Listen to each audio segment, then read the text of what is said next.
Ladies and gentlemen, welcome to the Above the Bar podcast, where each week we belly up to the bar with a new guest, find out what they do, who they are, and what makes them great. So sit back, relax, and enjoy.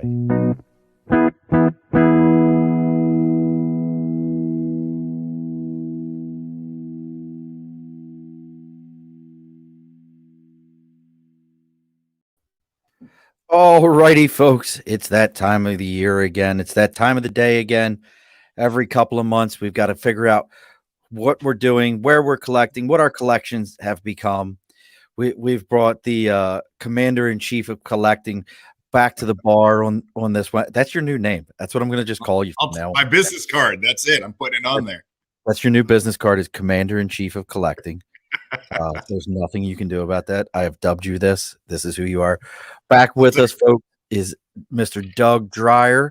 He is here. We're going to be talking collecting, collectibles, what's hot. We're going to get into NFT. I know that's the big thing now. Doug was telling me he's got billions upon billions of dollars in NFT now. He sold everything. He actually sold both of his kidneys and part of his liver for it. He says that's all that matters.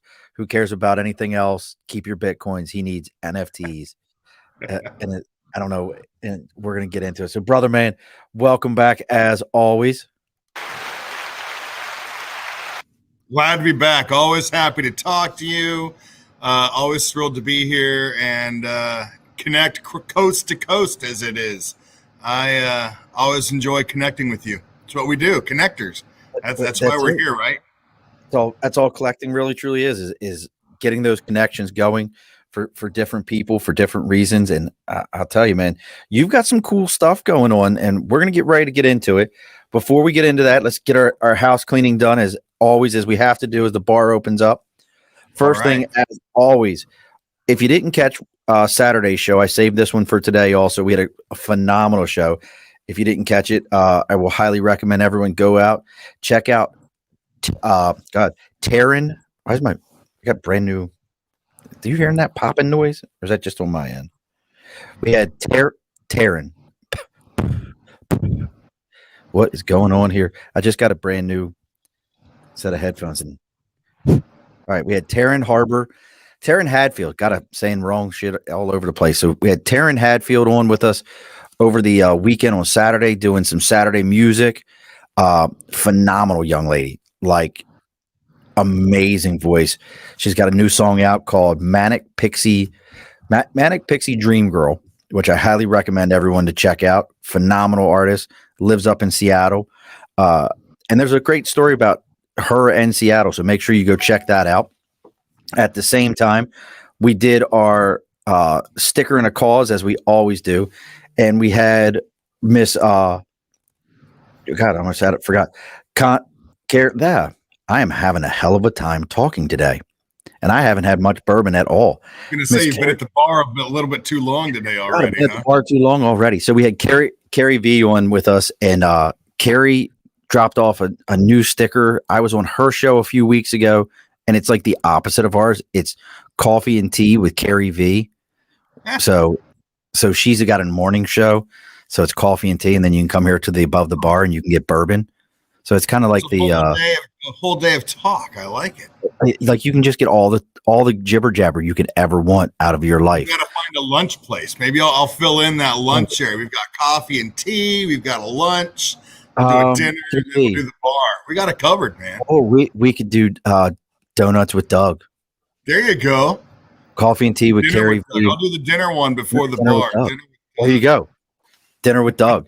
But she dropped off a sticker, so she's going to go up here on the board here in a little bit for sticker and a cause. Just a phenomenal. She's so great. Just a good person. I'm wondering if something's going bad with my mic. Like, are you hearing like a popping noise, or is it just me? I'm not hearing a popping noise. My AC just went on. I can go turn that off. I don't know. Your what just went on? My air conditioning. Why would your air conditioner? You guys have that back east? Yeah. why would your air conditioner be going off at this time of the year? Big building. You know, I can go turn it off if you need that to happen. But can you hear me okay? I hear you fine. I'm just wondering if I'm going to switch my mic around, see if that helps out any of it. But so we had Carrie V on, and then as always, if your media is looking for that upgrade, make sure you reach out to Media by Dibs. mention Belly Up to the Bar. He's going to give you a 10% discount on all your media and a free consultation. So if you're looking for that upgrade, make sure you check out Media by Dibs. Now we're going to get into it. Where do we want to start at, Doug? Like, because you got so much going on. And Tom popping in, Cujo Halstead. What's up, brother, man? You're already done. Like, I got to ask it. So you've got, where do we want to start? Let's start with DCD. DCD Collects. All right. So DCD Collects is, I'm DCD, Douglas Chad Dreier. And it came out of a thing I've done for years on eBay where I was DCD Sports on eBay and sort of shifted around into buying and selling a little bit of comic art, autographs, and so forth. Partnered with my friend Trevor, who has been here on the podcast, kind of popped in behind me. He's not here today, though. Where we were putting together these mystery boxes. We started out doing sport theme, but we really delved into the non-sport. We've really enjoyed working with artists. And so what we're doing through DCD Collects are mystery breaks. And essentially, you're buying a slot. For example, we'll build a break that will have 25 boxes in it. Each box will have an autograph or a sketch from some theme, Star Wars, Teenage Mutant Ninja Turtles, Batman, you pick. There'll be an autograph, there'll be a sketch. In addition, there'll be guaranteed limits, like there'll be packs of cards, there'll be stickers, there'll be pins. And then what'll happen is you buy one of those and you have a chance of getting a hit, and the hits are higher value. So there'll be you buy a box for $100. There's a bunch in there that are worth $250, $300. Some are going to be a little lower in value. Some will be higher. Those hits are going to be name artists, higher end, rare autographs. So that's what we're doing through there. We're building a community through that. We're trying to just build up people coming in for a 2-hour break. We break them online together. Now, hold on before you get too far into that. Because I want to say this first. So tell people what a break is, because we were talking about this a little bit beforehand. Yeah, I don't necessarily know what a break is. You'll see them now. They're huge on YouTube quite often, and they're usually associated with baseball cards or sports cards where you'll buy into a break. Someone will have a box of cards, and let's just say a value of $500 for that box. Rather than buying that box, they'll break it into spots. So there's 30 teams. You would buy one for $50 or just, whatever the number would be. And so you're not really having to buy the entire box. You're buying a chance. And what will happen is when the break starts, they will assign you randomly a team or a letter or some way of designating what your slot will be. For example, you buy into a break for football, you might pull the Baltimore Ravens, I might pull the Los Angeles Rams. They open up the box of cards, pack by pack. Any card that is that team, where it's like, say you pull Lamar Jackson or a Jalen Ramsey for me, any card that is of that team, you would get. So you have a chance of only getting commons if that's all that's pulled. But if there's also a one-of-one Lamar Jackson NFL Shield card worth thousands of dollars, you have a chance you would get that as well. So you're putting $50 in or $100 or whatever the break relates to. You're going to get whatever is that assignment. So what happens for ours, we have 25 boxes. We number them randomly. We stack them up, 25. We number them. We put in 25 numbers into a random generator, and it spits out a random order. We number them in that order. And then we put in all the names, and then we randomize those. Then we match them up. So you would pull, say you're number 4. Well, we open up box number 4 for you, and you might have an autograph in there. It might be a sketch card. It might be the bigger number. I see my man Ice Wolf down there commenting. You have a chance at nothing on the higher dollar products, that few cards. So say you're opening a pack of, National Treasure that has 5 cards in there, but they sell 30 slots. You might not get anything at all, but you also, if you get one hit, you can get a multi-$1,000 card. Oh, really? $100,000 card in basketball. For these higher end products, they might have a pack with a single card inside. And you How much is all a pack though by itself? Just how much is a pack? pack for that might be $2,000. So what they do is they sell 30 slots, and you have it. So they build it up that way. Everybody gets a chance, and it comes out. Say it's a Mike Trout, or it might be a Justin Herbert rookie shield card. If you pulled the Bengals or Herbert, yeah, you pulled the Chargers, you've all of a sudden got a couple $1,000 card for a smaller investment. That's how breaks work. It can be done by team. It can be done by random number. It can be done by letter. That's a break. And they're so popular on eBay. I'm sorry, YouTube and Twitch and so forth. I see Trevor down there too. Trevor's popping in through the chat. So we're doing pretty well. That's a break. And so that's what we've been doing on our thing. So that's pretty cool, man. So I don't know, like I said before, I don't know enough about these breaks, but yeah, there's the guy you were talking about. DC, we were actually just talking about you. It's a good thing there are no losers in DC Collects breaks. So look at that. And this is the gentleman you were just telling me about that was doing all the breaks. This is our breaker, and Trevor was there. So really, we have created this DCD Collects community, and what we found is where we go, they follow, and it's worked out really well for the artists we've worked with. They found that the artists that have done work for us, then our people will go to them, commission artwork, buy stuff they've had. It's really just, we're building this larger community, and we're doing it in a way where we're proud of it, where we're creating product that we'd want to buy. And that's sort of our guiding principle of what do we do when we build these, what are we proud of? Can we be proud of it? Are people going to be happy? Because what we want is for you to buy a box.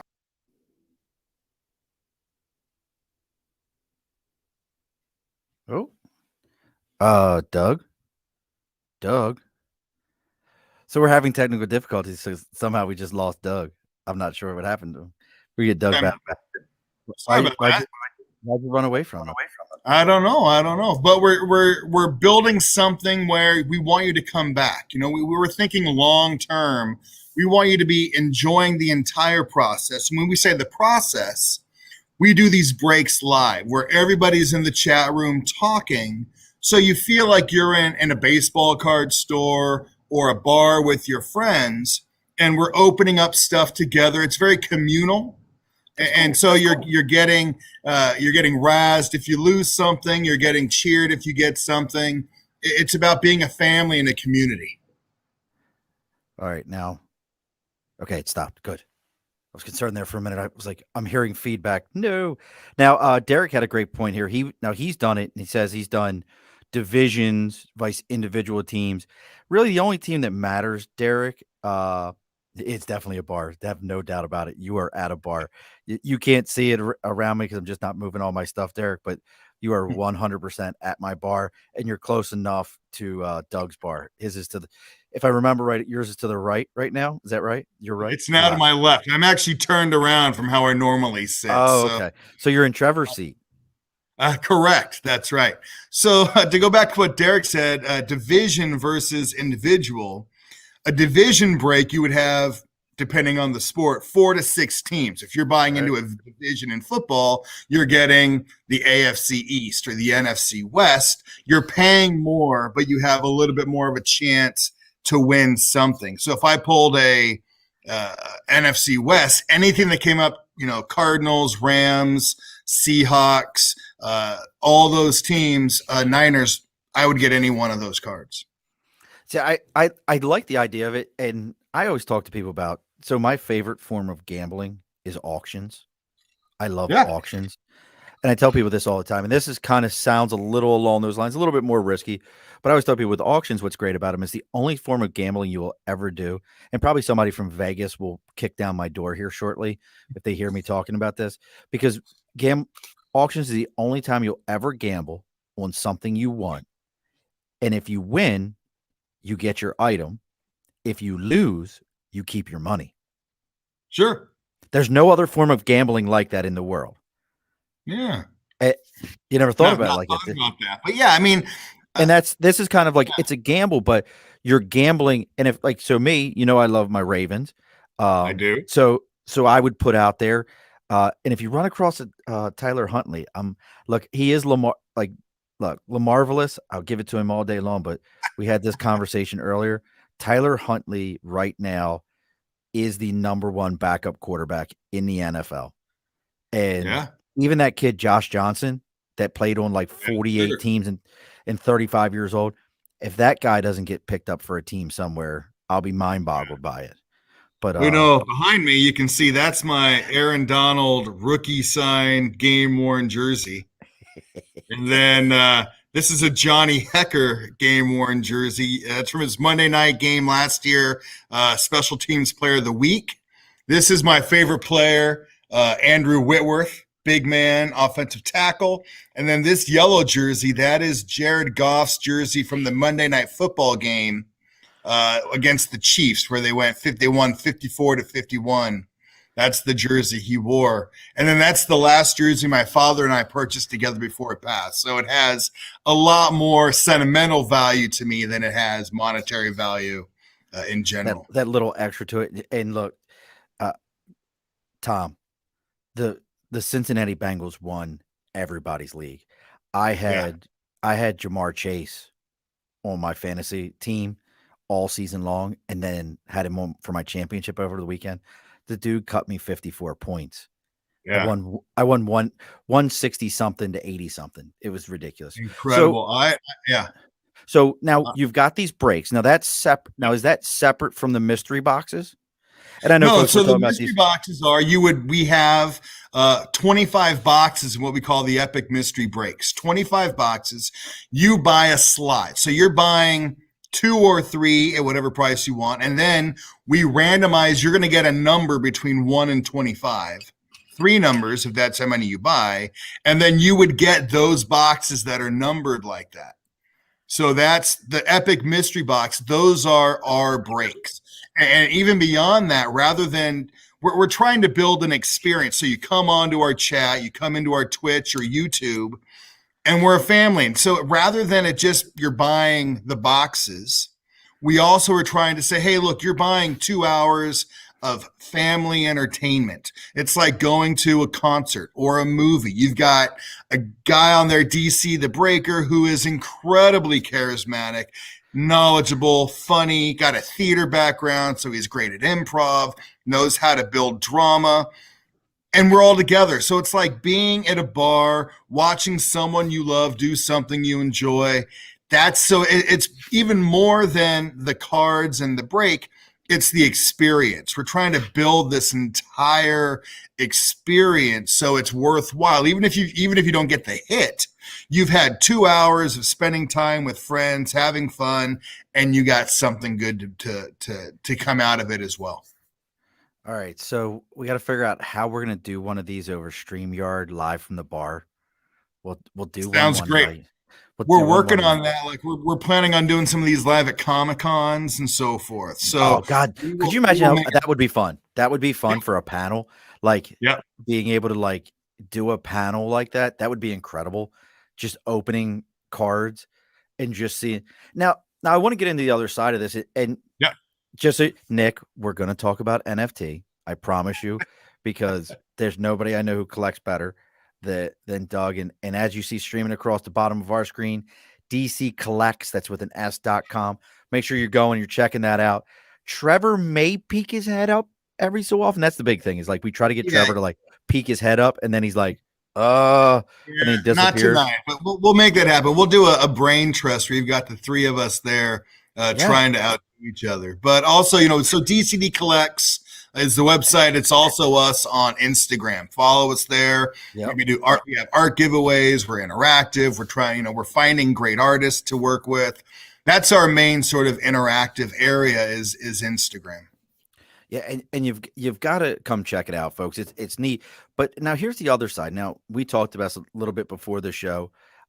Someday, folks, I will figure out how to record the before the show and put it out as like a Patreon. I just haven't figured it out yet. So before the show, we were talking. I've done mystery boxes for years. There's some pretty famous ones out there. Loot Crate, I think, really kind of took that to the next level, was like the first real Mainstream. nerd culture, mainstream. You could buy it, and there was always, every month there was a big giant giveaway. If you were the one that was picked, so instead of getting the regular Loot Crate box, you got a box that was worth X amount of dollars, $500, $1,000, whatever it was. But there's some other ones out there that can be less than desirable. We'll use that. Sure. I don't want to say somebody's stuff is garbage, but less than desirable. I'll get this. DC the Breaker. Derek just got his stuff, man. I mean, he just got his stuff. Just so you know, Derek's got his stuff. He definitely has some hits in it. Just want to make sure you know that. Derek is a wonderful friend, customer, and very enthusiastic supporter of what we're doing. You know, to go back to your point about so how do you tell? Like, how do you get that? How do you figure out what I should or shouldn't be messing with? Well, you know, like those mass-produced ones, like Loot Crate. I mean, that's a great example, and that's a great case, and there is reasons to get that, but those are generally mass-produced. There's going to be thousands upon thousands of them, and 99% of them will have the same thing, whether it be a pop or a shirt. I buy them for my kids. My daughter gets a My Hero Academia one. My son gets a Star Wars one. They're great, right? But they're sort of generic. And if you go to a Comic-Con, you see a ton of the boxes where it's just $25 for a box. And generally, they're going to be toys. They're going to be Funko Pops that are maybe 4 or 5 years old. We're building unique, what we call curated boxes, small. So almost bespoke boxes. There's 25 to 50.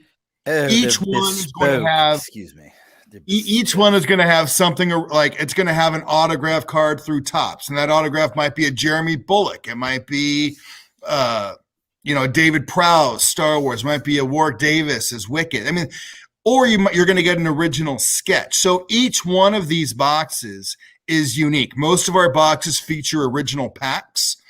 We've done Hugh Jackman was one of our hits. We did a Wolverine run.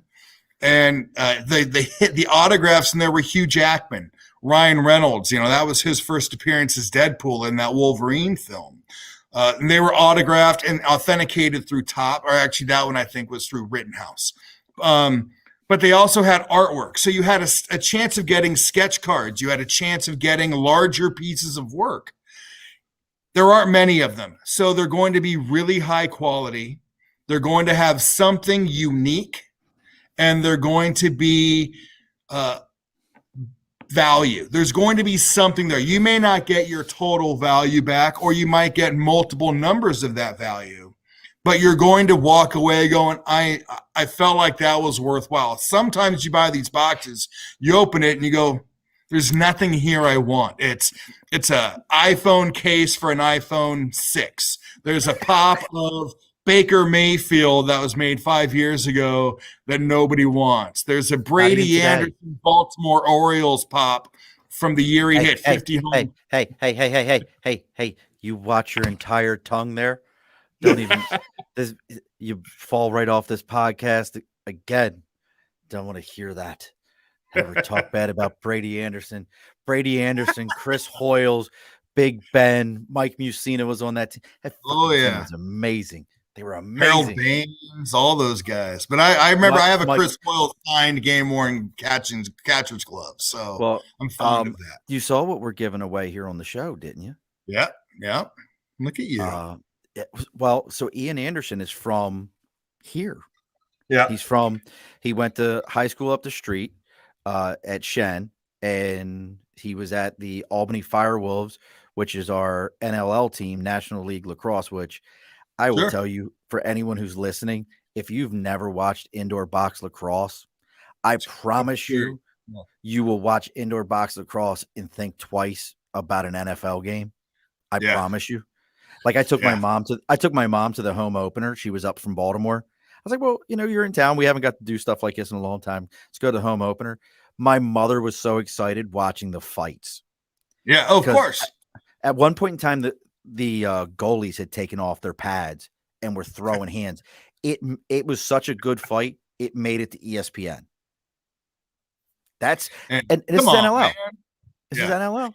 But when I we're was a giving kid, I used to go to indoor soccer at the LA Forum. You know, it's Baltimore like a Blast. much smaller field, or volleyball where they had like walls around it, so they like bounce the ball off the. Such a speed demon kind of game, and I love and it. there was nobody going. We would buy the $5 tickets at the top of the Forum, walk down to the front seat. They'd give you a soccer ball at the end of the game, but they were so much faster, so much fun, engaging. It was a blast. You got to love that stuff. I love minor league hockey, all that stuff. Hold on. DC Breaker throwing out the Buffalo Bandits. DC, I'm old school. I was originally a Baltimore Thunder fan. I grew up watching the Baltimore Thunder when Gary and Paul Gates played. And if you don't know who Gary and Paul Gates are, if you're into lacrosse at anything, you might have seen Gates Lacrosse. That's the brothers own their own lacrosse company now. But we're giving away an Ian Anderson hat and autographed ball. Wow. It ends tomorrow morning at 10 a.m. It'll end. So giving everybody a chance to listen on our Facebook, the Above the Bar podcast, Twitch, Twitter, all those locations, wherever you're watching, you can find the link is in there. Make sure you sign up because it's not going to cost you anything. I'm not asking anything from you. Once it's done, it's gone. And you and I got to talk about some stuff afterwards, because I'm thinking about kind of a giveaway thing, but all right, you're my collector's master. I gotta talk to you about that. Look at that. I am the commander-in-chief of collecting. That's right, commander-in-chief of collecting. So we have some of these boxes, and the reason I brought that up is you and I talked. What was it, about a couple weeks ago, about a box I got? Yep.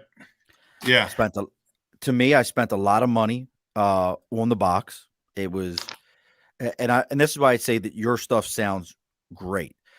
A reputable site. I have no problem with the site and with the items they have, but it was $50-$60 for the box. I won it at an auction. They then charged me another $15 shipping and handling. Wow. It wasn't like it was a big box. It finally showed up at the house, and there was going to be a 10-0 card in there. There was a 10-0 card in there, and I was excited to see it. And I think we've talked about this before. The best way to see what your stuff is really worth, go on eBay, type it in, and see what they've sold for. Don't worry about what Beckett says. Don't worry about what Overstreet says. See what people are really paying for it. So I went on there and I'm looking. I can't find it, other than $2 and $3 for just loose cards. Yeah. I reach out to Doug. I'm like, Doug, help me out, man. So using his powers, he says, Murph, it's probably about a $10-$15 card, no more than 20. And it's a cool looking card. It's an Emmitt Smith 10-0. I think it was like 2002 or something like that. Mid-career, kind of a random insert, not a numbered high end or anything. Right. It probably cost as much to grade as it is to value. And in today's world, grading has gone crazy. But those types of boxes, and I remember looking at that and feeling a little bad that you had bought that, and you're getting. To me, those are things where they build massive amounts. They put one card in there that might be worth something, and you're hoping for that. We're on our end. We're really trying to build something that, like we said, we think long term. Like, would you buy that box again? No, no. So they kind of went big, and then it's a one and done kind of thing, right?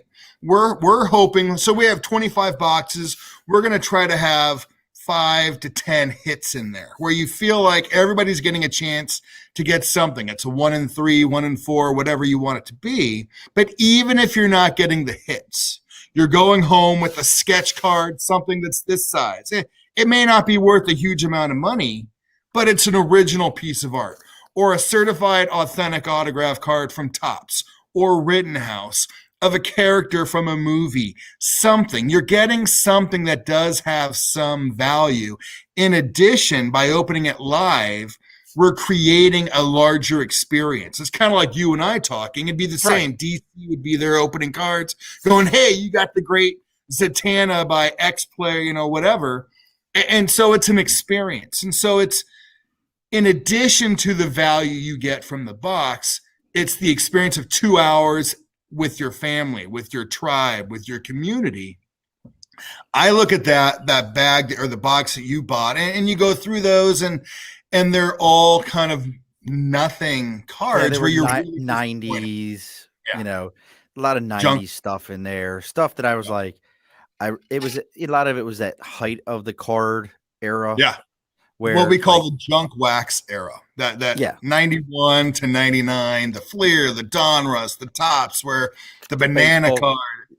yeah, the wood edge card Yep. from Tops, yeah, and it was a lot of that stuff. And like I said, the company that I bought it from is a very reputable company.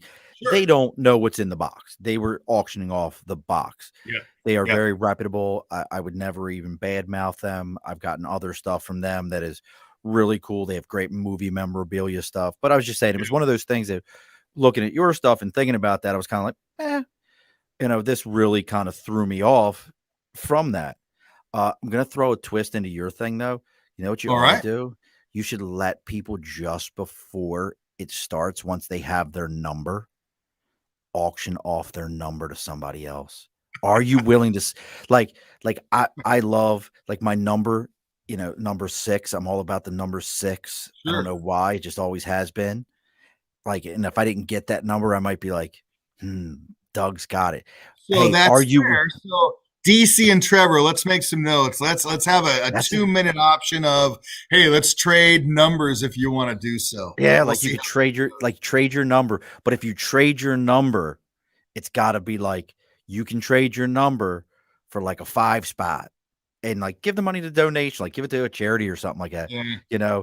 The American Heart Association or something like that, or cancer research. Yeah. And be like, you can trade it, but it's a $5 spot for you to trade it. And then you know what you really get into at that point is people will start like, I've got number 1.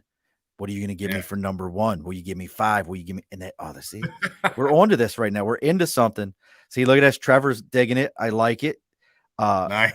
Trading boxes is going to add another 3 hours to the break. Yeah. Well, see, that's what you got to do. So here's what you got to do, Derek, is they got to give you the numbers beforehand. And this is how you help build that community. Here's the Discord. Thing. It's a Discord. You got to have a Discord. And now you have a Discord. We do it all video live because we want to be as transparent as possible. There have been in the past with other breakers, fraudulent things happen where they open a card. Oh, I got to go get the door, or I drop it, something comes up, or whatever. Our goal is to be as ethical and transparent as possible. So when we build the boxes here in California, they go into a box to DC out in Buffalo. He puts them on the screen, pulls them out there in whatever order, randomizes 1 through 25. Whatever the order is, that's how they get numbered. Then the names come in, and we randomize those. So there's no way they can say, hey, look, Doug knows Sean. He made sure he got number 6 because he knows number 6 has X. That has happened with other breakers in the past. Ooh. Our goal is to be as transparent as possible. We want people to walk away never doubting that a box has been fixed or was rigged in any way. We wouldn't sleep at night. We want people to walk away feeling comfortable with what we're doing. Now, when you do breaks with teams, you can also get them. You can break hey, I'll trade. You got the Rams, I got the Ravens. Let's do a trade that way. I've done that in the past, especially when I was working with DC. That can happen. Usually the number system kind of eliminates that because it's so randomized from the boxes being numbered in whatever order they're put in to the names to then being matched. We randomize numbers 7 times generally to make sure it's completely random. And that's worked out really well for us, I think. We want to be as ethical and above the board as possible. I don't know if DC's still listening, but DC, I do not want your neighborhood bar. I do not want a local place. Beef on Wex sucks. And is it Anchor Bar or Duff's? That's all I want to know. Don't tell me the best place is the neighborhood place because I've had both and I know my opinion on them. But Beef on Wex sucks. I just want you to throw that out there to you. Do you know what Beef on Wex is? Do you know what that is? I vaguely have heard of it, but I don't. Sandwich out in Buffalo that they love, and it's like a Kaiser roll with a salt lick on top of it. Ah, there you go. See, DC, I agree Anchor with you. I really like Anchor Bar a lot. I agree with DC. Anchor Bar is better than Duff's, but Duff's has their own beer. I'll tell you that. Duff's has their own beer, so I'll give Duff's that. So now the next thing, and if Nick's still hanging out with us, my Nick, NFTs. I want to switch gears here for a second. So so tell everybody what NFT stands for. I don't even know what it stands for. So an NFT is a non-fungible token. And really fungible, think of fungible as replacement. So a non-fungible token is a non-replaceable token. Think about if I wanted to buy a shirt like this, right? There are thousands of them out there. It's replaceable.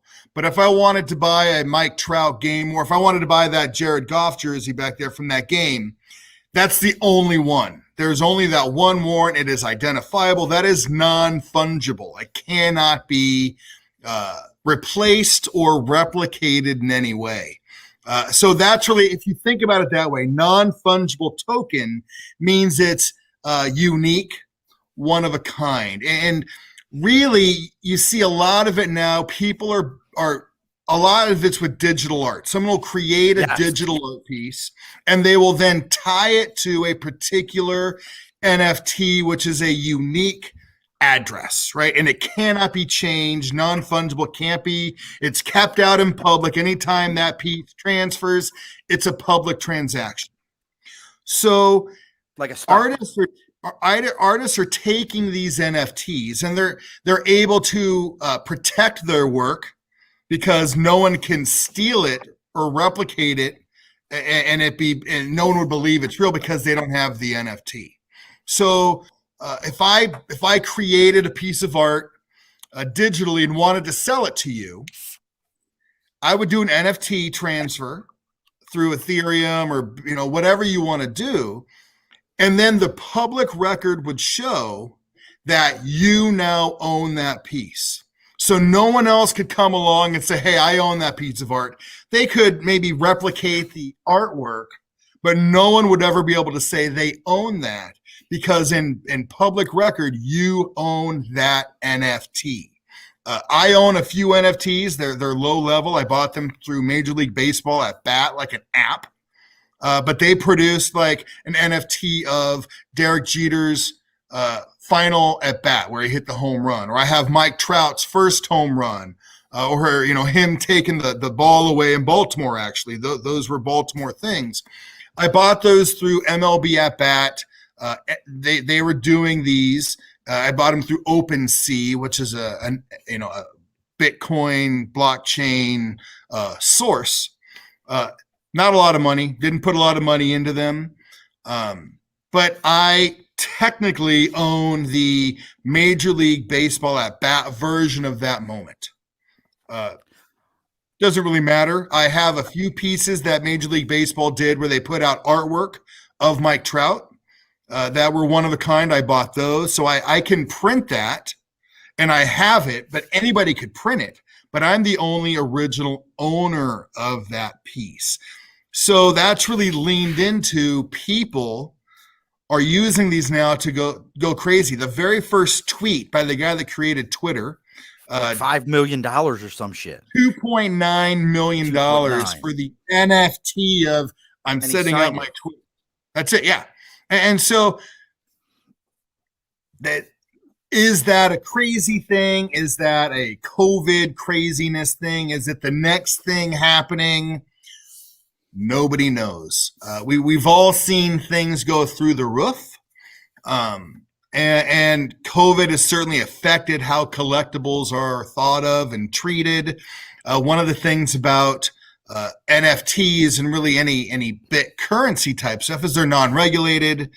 They can be used to buy anything around the world. A lot of countries, people that have unstable currencies are buying into Bitcoin or these cryptocurrencies because they're not related to their country's their gross national product. Yeah. and that was my thing with the whole. So like the NFT, we've had some folks on. We've talked about that. Buddy of mine, Donnie, was on, and we were talking about it, and he's gotten into it with some podcasts that are about it. But I just don't. So I wanted to talk to you about it from a collecting standpoint because you mentioned that MLB had it. I remember when this first like kind of the light bulb went off and they were like, NFTs are a thing now. This is the first like official, there was like an official launch of NFTs. Yep. And DC kicked out some things like, hey, you can buy some original Correct. DC NFTs for like 75 Yep. bucks a pop. Yep. We've talked about, Donnie was talking to me about it, that you can own season tickets and transfer them. But every Sure. time the transfer is made, you make money on the transfer as an NFT. For those of us that are into the collecting world, like I was just at I gotta show you. I'll show you in a little bit. I was just at a recent. I finally found a good yard sale, like indoor yard sale, like junk spot, and I'm like, what? I'll see you, Rob. Don't run too hard. You're in the Army. You might get hurt. But you know, it kind of has come up, this whole NFT piece, and I'm like, is it protecting those of us like a collector? Is it protecting us as a collector to say, hey, I own the NFT to, you talked about Jim Starling earlier, to Jim Starling's Iron Man 55 original cover page, or is it causing it more of an issue to say, well, you ain't got shit, that's not the NFT? Like, where is do you understand what I'm saying? Like, where is, which one is more like a Jim Starlin piece, the Iron Man or whatever you want to talk about? If it has original artwork, real artwork, I think you're getting into a much harder system. So you see a lot more with the digital stuff. In terms of like season tickets and so forth, it's such a young collectible. Nobody really knows. In 10 years, it could be nothing, or it could be everything. I was watching a guy earlier today talk about, hey, just one night, go out to dinner, you spend a couple $100 or whatever, take that instead and buy NFTs, right? Buy cryptocurrency. And in 10 years, it could be worth 100 times more. Right. And or if not, then you've lost a night out with dinner. We don't know. And what we do know is that it's becoming a little bit more mainstream. I went to a football game, the Rams. I have season tickets, and the game against the Jaguars, weeks later, I got an NFT of my ticket. Now, does it have any value in the long run? Not a clue. People are selling them, and they're getting good amounts for them. But in a year, we have no idea. There's such a new concept with the artwork, and then they're useful in terms of like, even if it's an original art and you can connect it, you say, hey, this is the chain of provenance, right? Like, hey, it went from here to here to here. I know where things are. There is a real value to that. But when we see things going for $3 million to, $600,000 for a flying cat with a rainbow coming in out of its butt, you go, God, what the hell's going on? And it's so new, we don't really know. And I can't tell you. And that's my whole thing. Like if you said to me, hey, the Mona Lisa is priceless.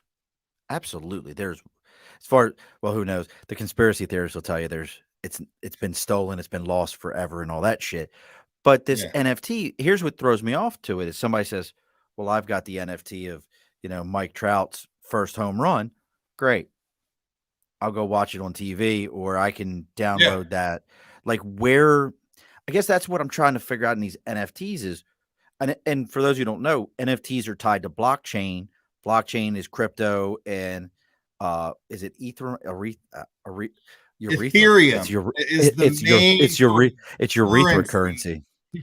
Oh, well, that's not good. Ethereum. It's all dicked up at that point. It's your Ether currency. It's all dicked up. Wow. Let's go there, huh? and like I bought the Trout one. I mean, that's a great example. But you love Mike Trout. You would I like Mike Trout. You would date Mike Trout on the side because it was new. It was interesting. It wasn't a crazy price. Couple $100. I was about to say, what's not a crazy price? Couple $100 for that. I mean, it was like at the time, like 0.5 of an Ethereum. Now I think it's like 0.13 something or other. Not a huge amount, right? I mean, if it's a night out, it's directly tied to that currency. Correct. Yes. Okay. And so that to me was worthwhile to say, hey, I own. And the other thing that to think about, if you're talking about baseball players or something, anything that's licensed, at any point, you don't own that license. So what's happened is someone has bought an original piece of, say, digital art of Batman. DC can just say, nope, you don't have it because we own the image. We own the rights to that artwork. We're going to pull it. And all of a sudden, whatever you've paid, you've lost.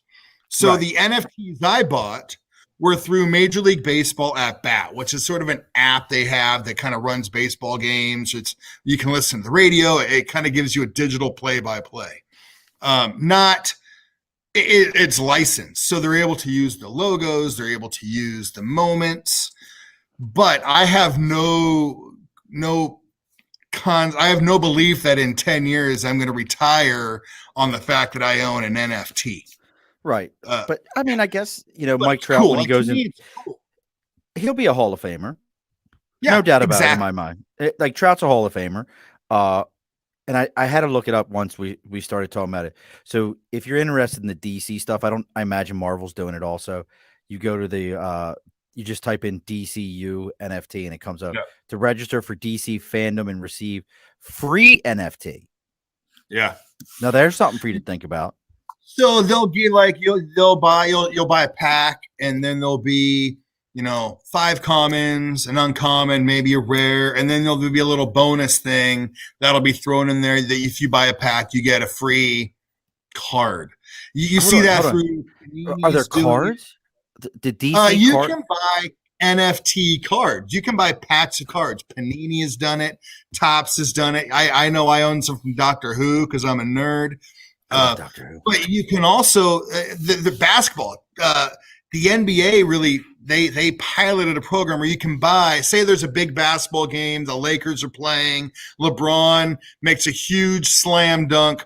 They'll sell the NFT of that 3-second clip of LeBron doing that dunk, and so you can say you own that to whatever point you own it, and you own it, which is cool. But can you do anything with it?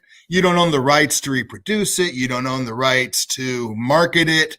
You don't own the rights to do anything with it other than, thanks, Trevor. You don't own the right to do anything other than say I own it. And so a lot of times people are saying these NFTs that are big money are people who are kind of just out there swinging themselves around like, hey, I've just spent $1 million on something. Let me show you what I can do. Exactly. Or there's some sort of, money laundering system going in. That's always my thing with any of that shit is, there's some backdoor. Because I'm sitting here and I'm thinking like, well, while we're talking, I was going to try to buy an NFT for DC and just see if I could do it. Because I guess I'm just curious, like how easy is this stuff, I'll just buy one. And just see what it does. There are plenty of marketplaces that are out there. I use OpenSea. Coinbase is the wallet I use. You sort of need to have a wallet and an account. And so like if you go to OpenSea, you'll see the ones I own.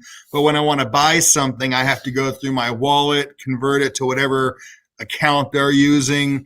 Then I have to connect them, and I have to I get a number on my phone that says, is this really you? Put in your code. And go that way.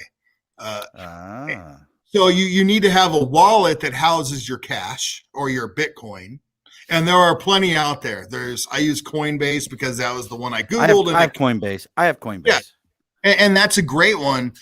And then you go to OpenSea or any of these other ones and you connect it. And so then when you find something you want to buy, then you do the transaction. And there's a big debate in the BitCurrency world where, originally cryptocurrency was supposed to be quick, painless, Right. no fees for transferring. And now, of course, it can take days, and you have to mine to get extra transactional fees happening. So there's a big debate even in the cryptocurrency world about, has it left what it was supposed to be?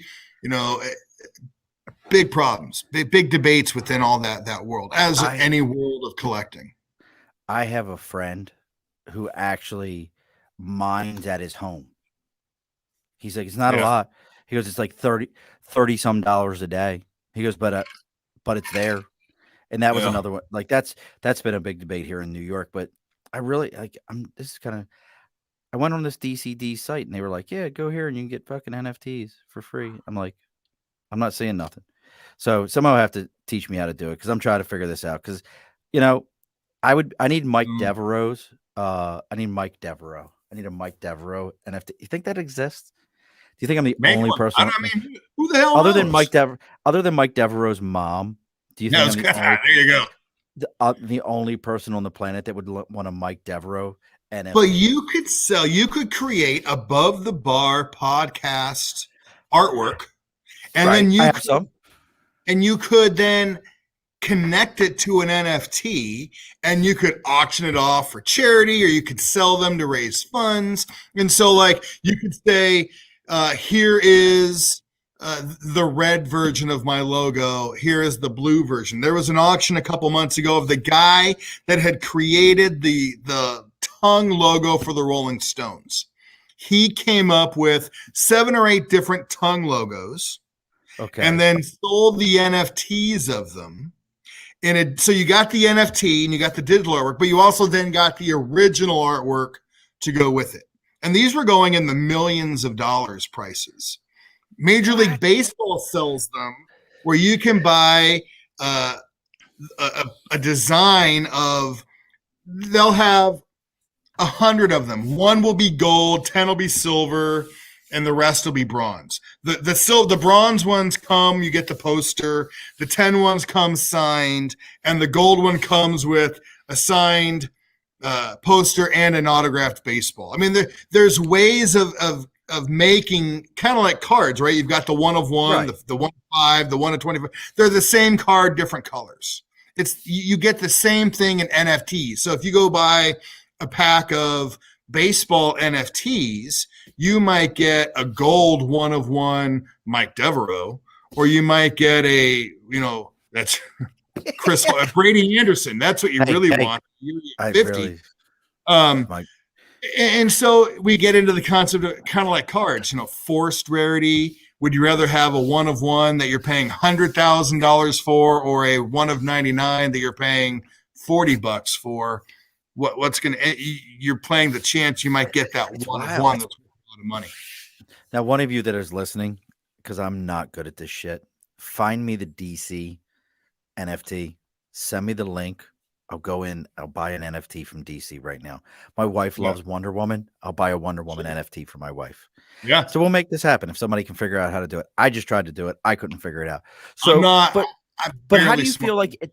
But do you think it's going to hurt the collecting world? I guess that's my whole thing. Because when I think about collecting, we've always had the upper echelon. Like if you go to NYCC, there's an amazing booth that my best friend Ken and I always go by. I just want to go buy these guys because I'll never be able to touch their stuff. But everything they've got is like Hawk 181. And I'm not going to tell you who that is. If you don't know what it is, go figure it out. I'll let my nerd flex for a moment. But Hawk 181, that's a 9.8 sitting there. There's this one particular collector, he's always got the cream of the crop. He does not mess with bad stuff. So I think about this guy and I think he's on a special level.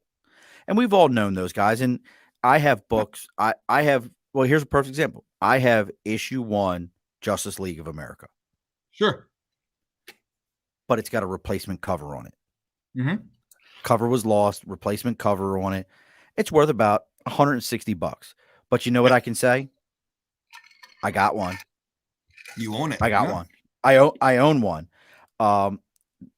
Tom, love you too, brother, man. Be safe. We'll talk soon. But I just wonder in this whole NFT piece, are we trying to get too Nat's ass about what's collectible? Like if you told me, hey, I've got the bat, I've got the shoes, I've got the ball for who's that guy? Mike Trout. I've never heard of him. Never heard of the guy.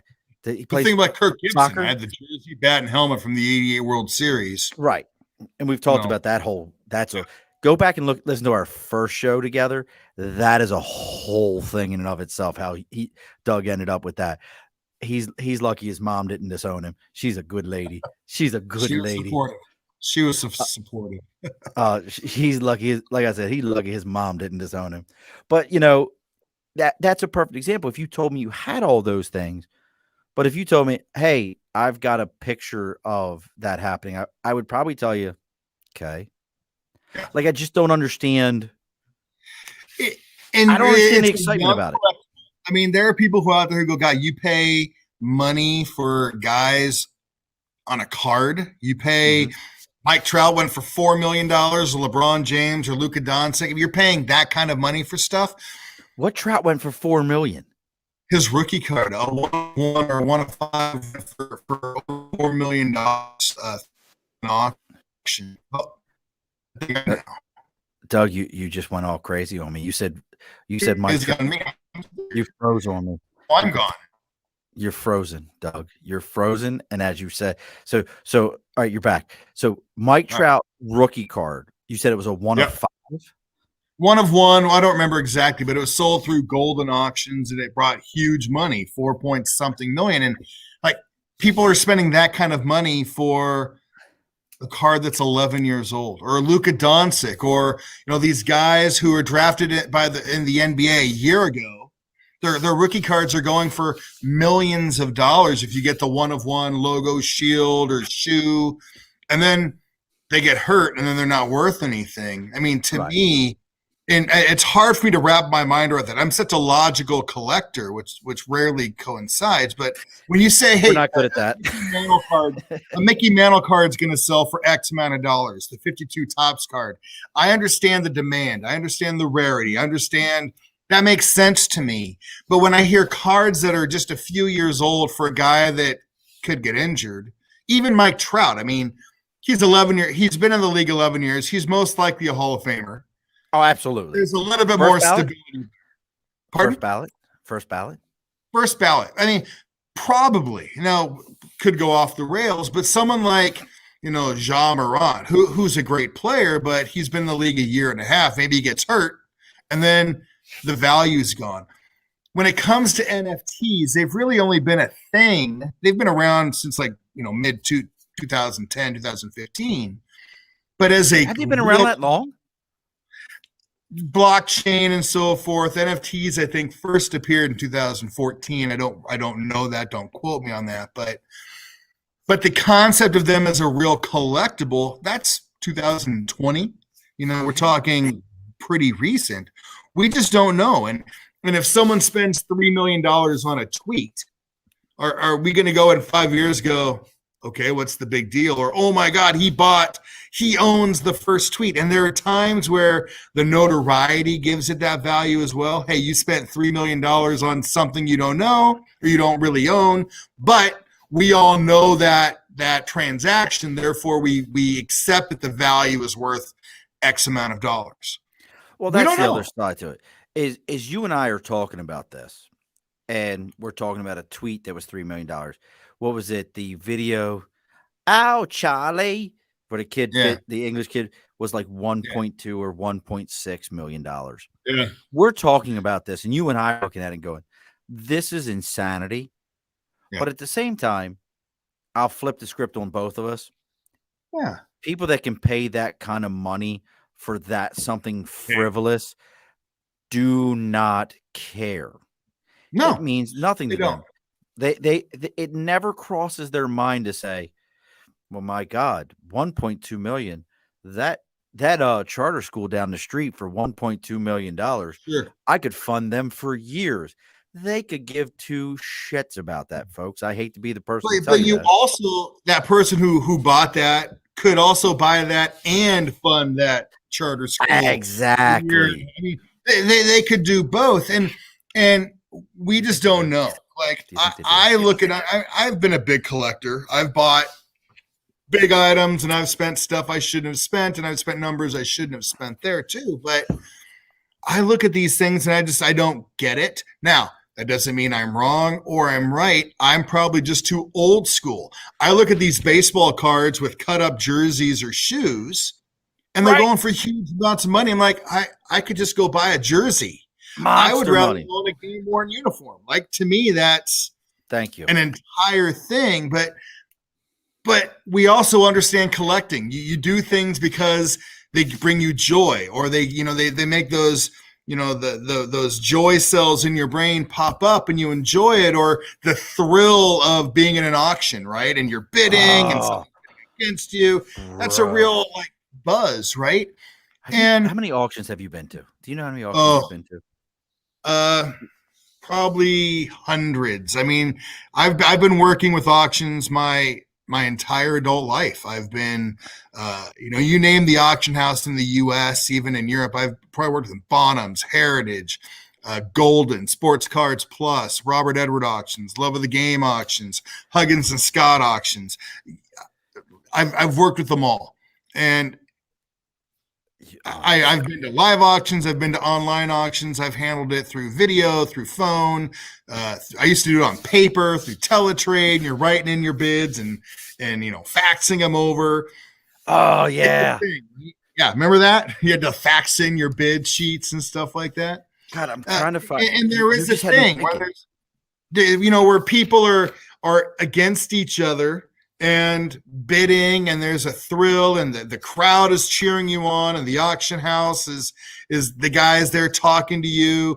I just watched a great documentary about the lost Da Vinci that was originally sold for $425 million, and they still question its authenticity. But really, the value of it is half in its notoriety, half in its potential. Its availability, as they say in sports, the best ability is availability. Go find a Da Vinci, right? Well, this is one that might be a Da Vinci. If it is, then it's worth all that. If it's not, then you're playing with your money. But it's just one of those things where auctions, particularly, you can get caught up in the moment. And OpenSea runs auctions, right? So they'll say, hey, we've got this NFT and you can bid. And if you bid on one, then I've got a day to respond. Unlike eBay, where they say, here's our end time. Some auction houses say if someone else places a bid, you get a time to respond, and you can go back and forth. Auctions are really what two people are willing to pay plus one more, right? But that's the reality of it. Yeah. Exactly. And so the market, it might not even be setting the market because there's two of us that are bidding. And then if I'm out of the market because I won, then the value might drop because you're the only other person wanting that piece. All of a sudden, there's no real market for that anymore. But the current price is what two people are willing to pay, plus one person going a step further. Like, I want this. So, and when you're talking $400 million, the next bid, you're adding $25 million per bid. Whereas, we're bidding on eBay and it's $1 or $25 increments. 51 cents. 51 Yeah, cents. It's crazy. Yeah, crazy. So here's what I need from you, Doug. Yes, sir. You're ready to put a bow on this thing. I need either a Brandon Stokely Ravens jersey signed. Brandon Stokely. Because I'm going to tell you, Brandon Stokely won. People miss this all the time. He doesn't get enough credit as being one of the greatest wide receivers in Baltimore Ravens history. Sure. He doesn't get enough credit. And for those of you who don't know who Brandon Stokely is, go look at the size of a monstrous, fast 2000s wide receiver who used to just eat guys up. Oh, and by the way, he then went to Indianapolis with a guy named Peyton Manning and made him look good too. Big. So I need that. All right. I want to Tyler. I'm really into this Tyler Huntley right now. Sure. Right on. And that's the thing. Like maybe you buy like, you want to get that like Aaron Donald jersey. I got that, and he's Never heard of him. become arguably the top defensive player in the last Never heard of him. 15 years. Yeah. Never heard of him. He did cause a little bit of havoc this last week game. I don't know who they were playing, but he was in the backfield. Never heard of him. Never heard of the guy. But and so really going back to collecting, there is the rookie craze, right? You're trying to hit a lot of. We were kids. We bought Chris Sabo cards or Ryan Leaf. Ryan Leaf. We're buying boxes trying to get those rookie cards on the fucking Messiah. Phil Nevin. I mean, all these great ones we were buying, and essentially now they're pennies to the dollar, if even pennies to the dollar. Whereas Mike Trout rookie cards are worth $10,000 to $20,000 because nobody knew who he was at the time. He was a nobody. Nobody really, because the big thing at that time was Bryce Harper, right? Oh God, yes, God, I forgot all about Bryce Harper. Comparison, he was the big prospect. No one really gave Mike Trout much thought, and all of a sudden he's now the guy. We're all trying, like, so you want to get the I mean, Bryce Harper still isn't a bad. It still isn't a bad. Of course. And I think he's one of those guys that is both overrated, underrated at the same time. Right. Yeah, we all expected him to be the like, that's pretty good, but he's kind of a jerk, so people don't like him, whatever. Well, that's the other side. But we're trying to hit these things. And so we buy these cards trying to hit the rookie cards. You're buying a jersey of a player you might really like because you think he's going to go big. I had a Troy Glaus jersey, and he was a great player, but it's not worth anything. I was a big Darren Erstad guy, and so I bought Darren Erstad, but I also happened to be a Mike Trout guy. So I have 11 Mike Trout game-worn jerseys, and I've done well with those. We're all trying to hit that. That's the thrill. Can you get the Terrell Suggs Bane mask? Can you get the Terrell Suggs Bane mask? Does anyone know where that is? I don't know. I showed that to my 4-year-old the other day. Terrell Suggs coming out of the tunnel. Your 2011 NFL Defensive Player of the Year, T Sizzle, and he's got the mask on, and my 4-year-old's like, Dad, what has he got on? Oh my God. Like, and that's the other thing that, and we'll get ready. I know we all got to get ready to put a bow on it. It's like, it's almost bedtime out in California for you. But no, seriously, I mean, the NFT thing really has me thrown off on, is it or isn't it worth it? Is it or isn't it of a value as a collector? Because I love my comic books. Right now, I kid you not, and we didn't even get to it. To my left, I'm looking at in my opinion, I'd love to get it CGC'd, a mint Batman, God, what do they call it? The Black Series, Batman the Damned. Yeah. I've never even cracked the spine on that thing to read it, because here's a perfect example of something that when the artist actually did the book, there was 2 things in there that really set the DC world on fire, which was there's a crucified Batman. So everybody's like, oh my God, you crucified Batman. Yeah. Sacrilegious. How dare you? The bigger thing was Batman is completely butt naked, full frontal nudity inside of that book. Yeah. And that was the piece that slipped through. That book, when it was first came out, guys were getting them CGC'd at 10.0, but just buying it, never cracking the spine. Yeah. A ton of them going for $1,000 and $2,000 a pop. Yeah.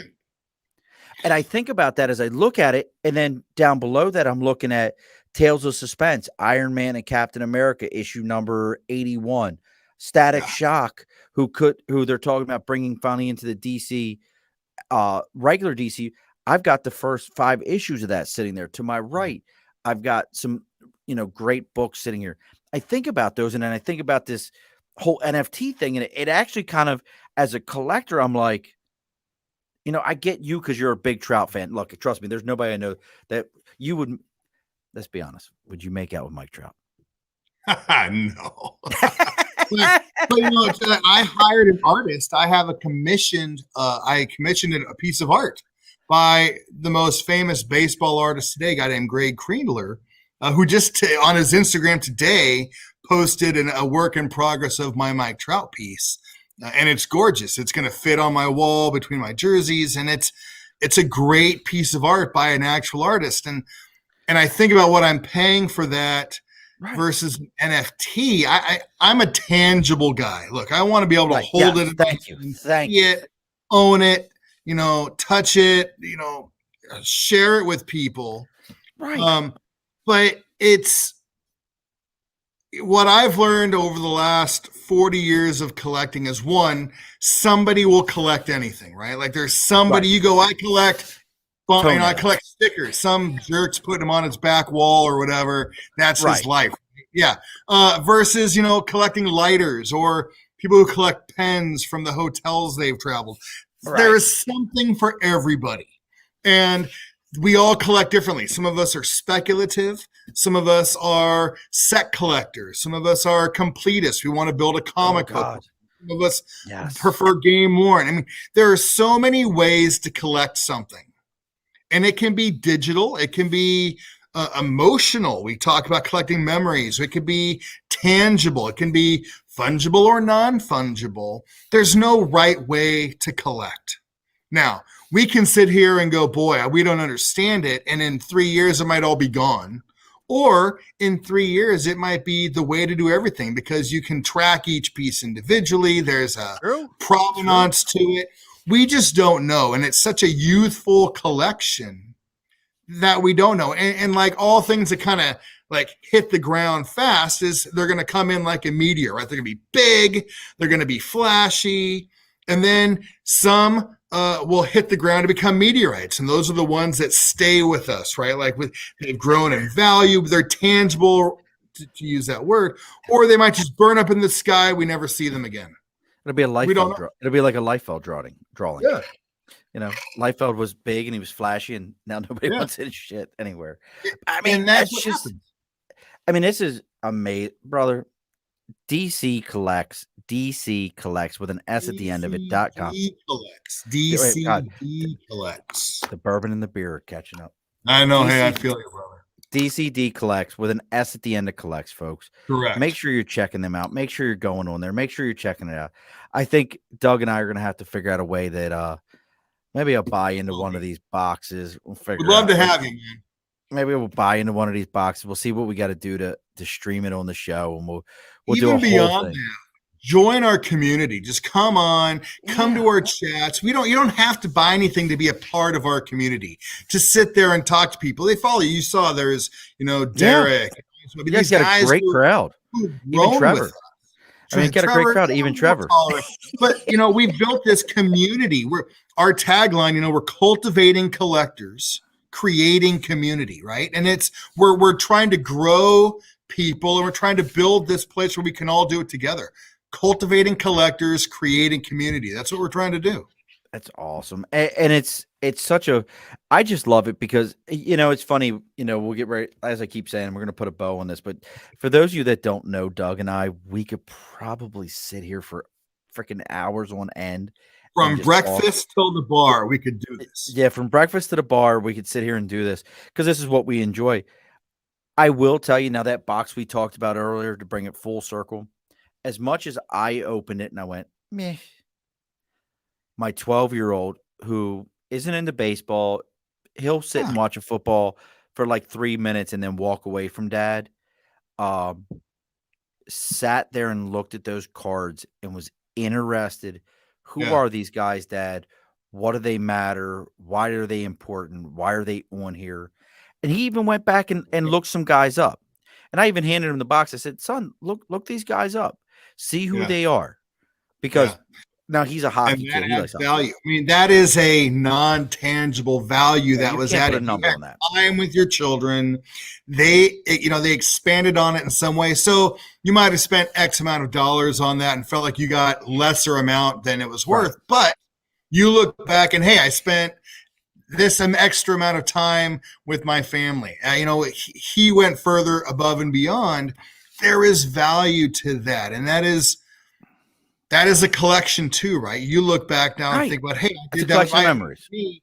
I collect because my dad collected and we did it together. And I go back to that. It's my Zen moment where I'm doing this and I have these great memories. There is value to that. So maybe you spent $50 on a box of cards in 1993 that today is worth nothing, but you spent an hour. I spent an hour with my dad opening those packs, talking sports, bonding. That is valuable. And that is a collection as well. It's a connection. And we do things because we connect to them.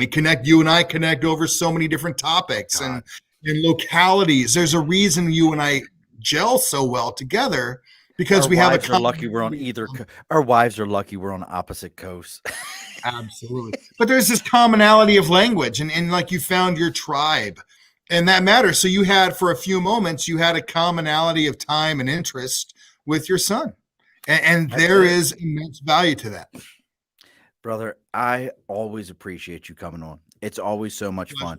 And if you guys haven't figured it out, since Doug came on the first time, Doug and I will sit down after this is over with and we'll figure out in 3 months when Doug will come back and we'll talk more collectibles.